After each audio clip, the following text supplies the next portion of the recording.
Deuxième partie de ce Magellan consacré aux sitcoms. Aujourd'hui, on va aller faire un petit tour du côté d'une grande usine à sitcoms, AB Productions. Ça vous dit certainement quelque chose. AB, c'est d'abord Dorothée. Et cette société est au générique d'une foule de sitcoms diffusés aussi bien sur les chaînes françaises que sur les nôtres.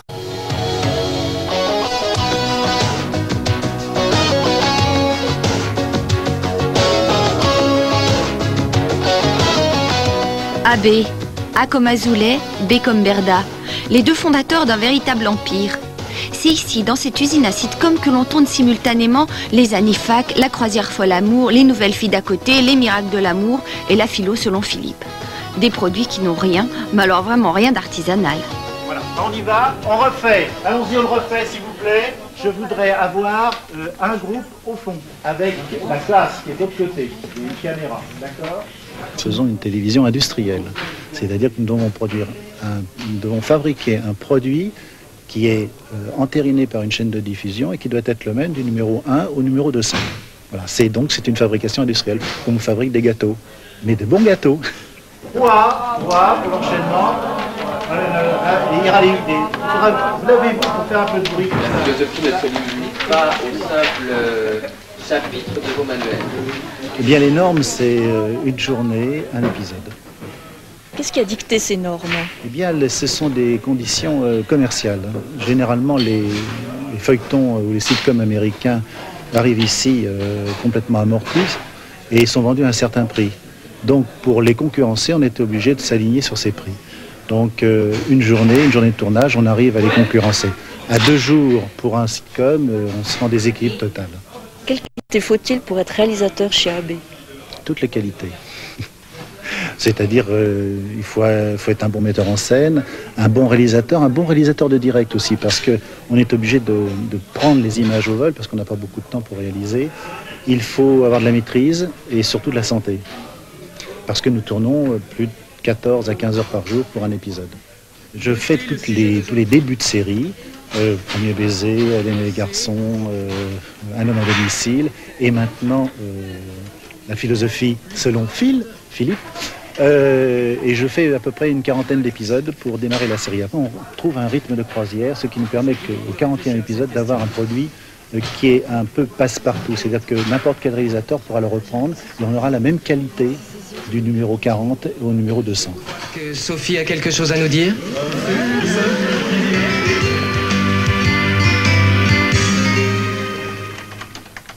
Pour les scénaristes aussi, le rythme est vertigineux. Et vogue la galère.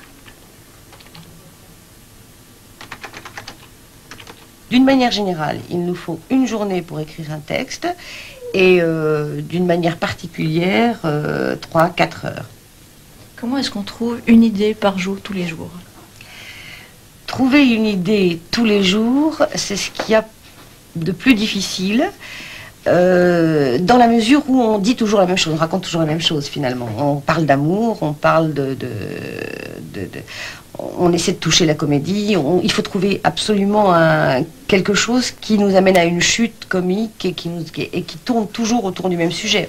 La contrainte, elle est surtout dans le temps, c'est-à-dire qu'on a tellement peu de temps pour écrire un épisode que j'ai pas toujours le temps de me relire. Eh oui, ça se passe comme ça chez AB.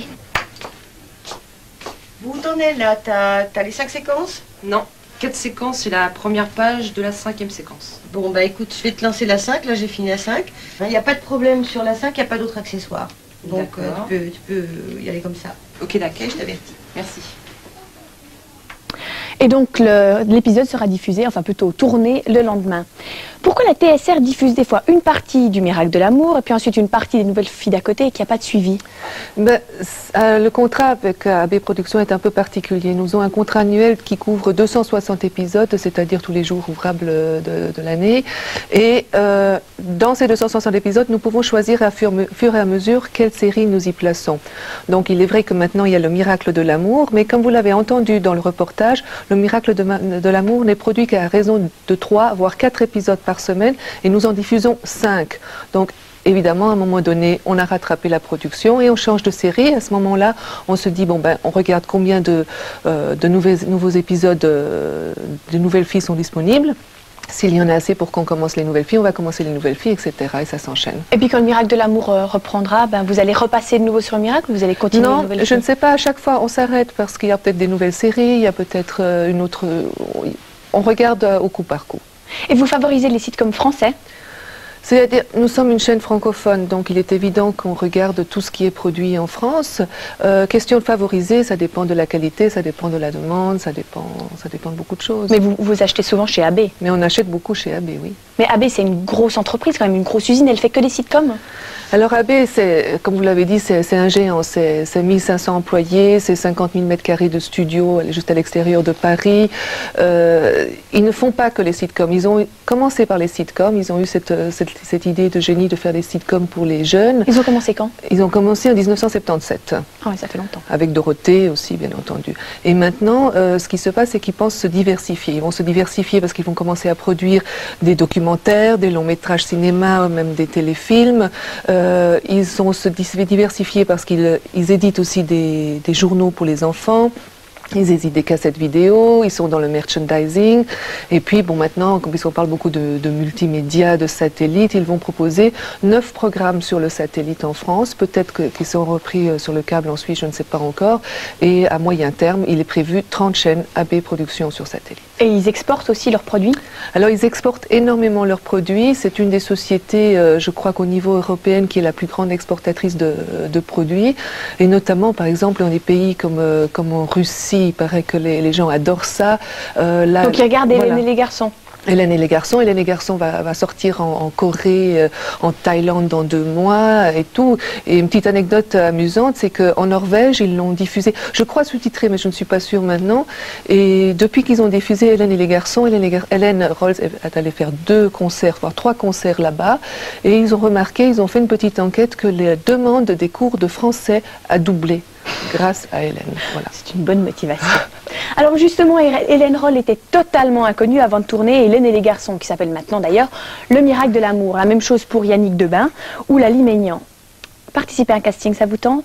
Alors voilà, casting, mode d'emploi.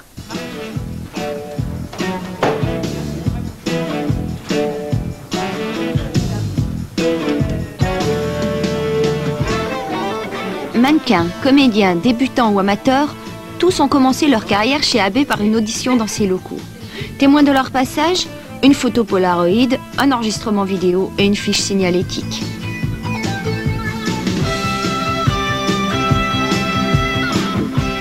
Chaque jour, selon les besoins de la production, entre 5 et 15 personnes sont convoquées pour un casting.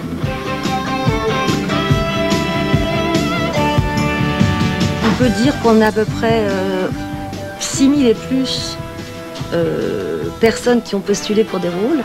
Et je pense que dans la figuration, il y a plus de 2000-2500 personnes.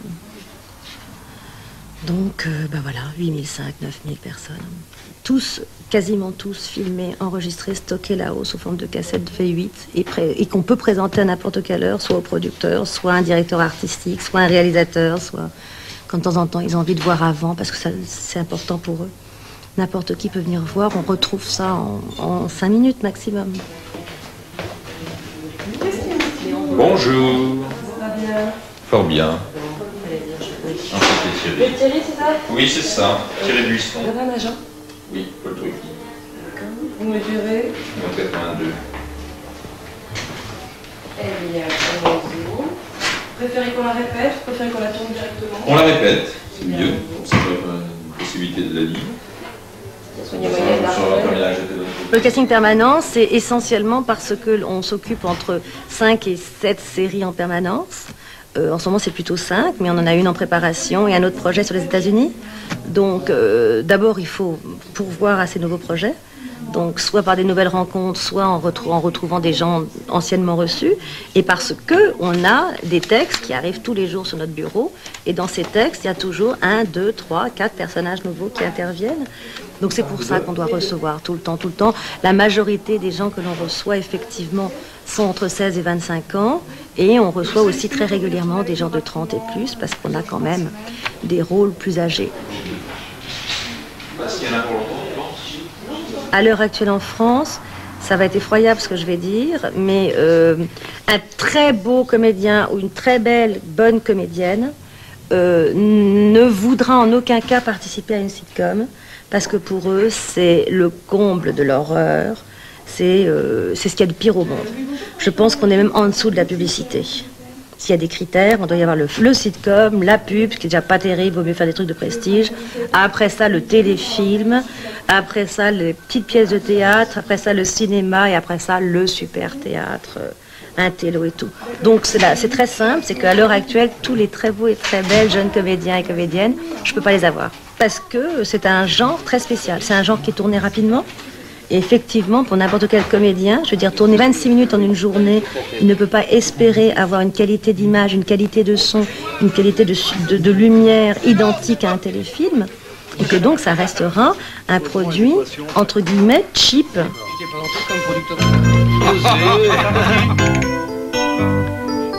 Yannick Debat n'a pas le profil type des acteurs de chez AB. Il n'est ni mannequin ni débutant, puisqu'il a fait ses armes au théâtre en interprétant des classiques. Ah bah oui, t'as le texte, c'est pour ça. Tu as raison, c'est comme un piège qui se referme sur toi. Il s'est laissé séduire par le rôle titre de la philo selon Philippe, un univers totalement différent de celui dont il a l'habitude. Tu t'en souviens pas? Bah non, j'entends une sévère. Le plus contraignant, je crois que c'est le phénomène temps, c'est-à-dire que il y a des moments où on peut ne plus être, comment dirais-je, dans le temps, si on veut.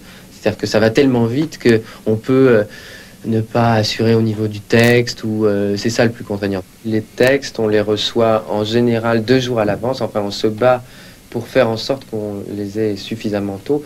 Maintenant, parfois, ils arrivent très tard, et dans ces cas-là, c'est un peu difficile, parce qu'il faut apprendre presque la veille pour le lendemain.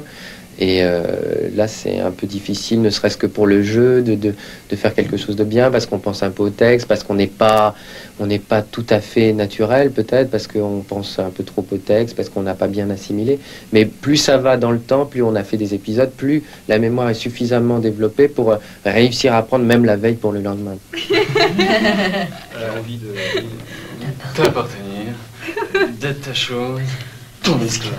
Oh oui, pourquoi pas, ça pourrait être amusant. Je clique, clique. Qu'est-ce que c'est? Je pense que ces photos peuvent intéresser Monsieur Pascal Bichon.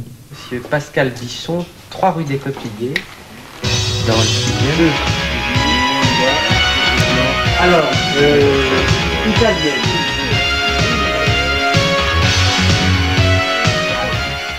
C'est une vie de fou. Vous pensez aussi que c'est le pire pour un comédien de jouer dans un sitcom? Non, moi je ne suis pas tellement d'accord, parce qu'avec le nombre de productions, le nombre de sitcoms qui existent, c'est quand même un tremplin. C'est comme un tremplin pour ces jeunes comédiens qui ont la possibilité d'être vus par des milliers de personnes. Et il y a quand même des personnes comme Hélène Roll ou bien Vanessa Demouy de Top, comment ça s'appelle, Classe Mannequin sur M6, qui ont quand même percé, qui font de la chanson et qui vont faire des téléfilms, etc. Moi, je trouve que c'est quand même bien pour les jeunes. Bon, on est vu en tout cas. Bah oui, alors pour être vu, on est vu. Hein. Mais dans Maggie, en tout cas, les gens qui venaient dans Maggie, les guest stars, comme on les appelle, c'était des gens connus. C'était très souvent des comédiens confirmés, des acteurs même de cinéma, hein, qui venaient de temps en temps faire un petit rôle là-dedans. Hein. Alors, maintenant que vous avez acheté ce qui va passer pour la prochaine saison, la prochaine collection de la TSR, quelles sont les nouvelles tendances? J'ai parlé avec AB Productions, ils sont en train de produire une nouvelle sitcom, ça s'appellera L'un contre l'autre, une histoire d'un couple. Ce sera une réalisation, une écriture, un décor beaucoup plus soigné, plus riche.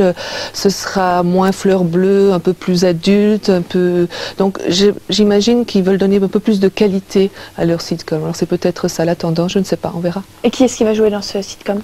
Dans ce sitcom, c'est la comédienne qui jouait Johanna dans Hélène et les garçons, oui, et puis le jeune blond Marc des Nouvelles Filles d'à côté. Donc ils ont pris 2 acteurs en guillemets confirmés pour faire quelque chose.